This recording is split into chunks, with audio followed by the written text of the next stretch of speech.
Good morning. कसे आहे सगळे? After a long gap. काल मला मृण्मयीने म्हटलं, "आत्या आम्ही तुझ्या स्टोरीची वाट बघतोय." म्हणून आज एकदम रिलेट करणारी स्टोरी. कसे आहात सगळे?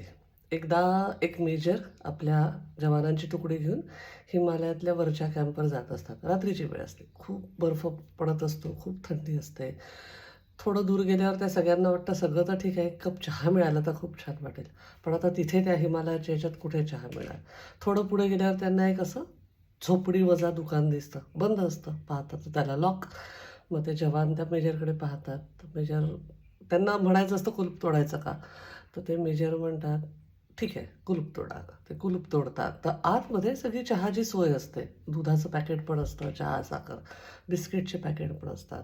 हे सगळे त्या थंडीमध्ये छान चहा बनवतात, बिस्किटं खातात आणि निघतात पुढे. बाहेर निघाल्यानंतर थोडं चालल्यावर त्या मेजरला असं वाटतं, की गिल्ट येतो त्याला, की आपण थोडंसं चुकीचं काम केलं आहे. तो 2 जवानांना घेऊन वापस येतो. तिथे एक साखरेच्या डब्याखाली ₹1000-1,500 ठेवतो आणि ते शटर बंद करून पुढे जातात. आणि मग 3 महिने तिकडे ड्युटी केल्यावर वापस येत असतात. तर वापसीमध्ये दिवसाची वेळ असते. त्यांना पुन्हा ते झोपडी-वजा दुकान लागतं. तर हे सगळे तिथे थांबतात चहा प्यायला. पाहतात तर तिथे एक एकदम म्हातारा माणूस आणि अगदी सारखे देवाचे आभार मानत असतो.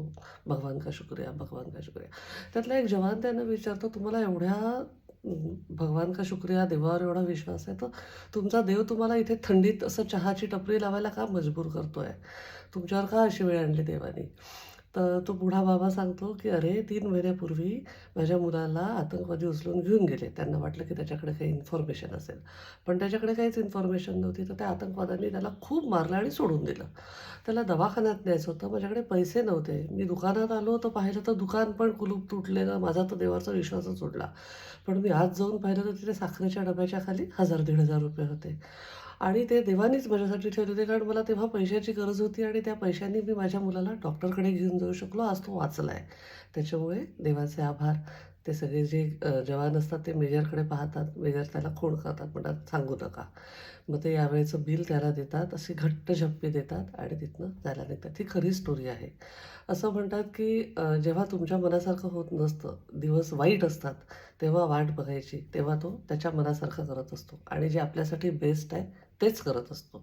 त्याच्यामुळे विश्वास ठेवायचा आणि पेशंटली, ग्रेसफुली वाट बघायची. Stay blessed. I love you all.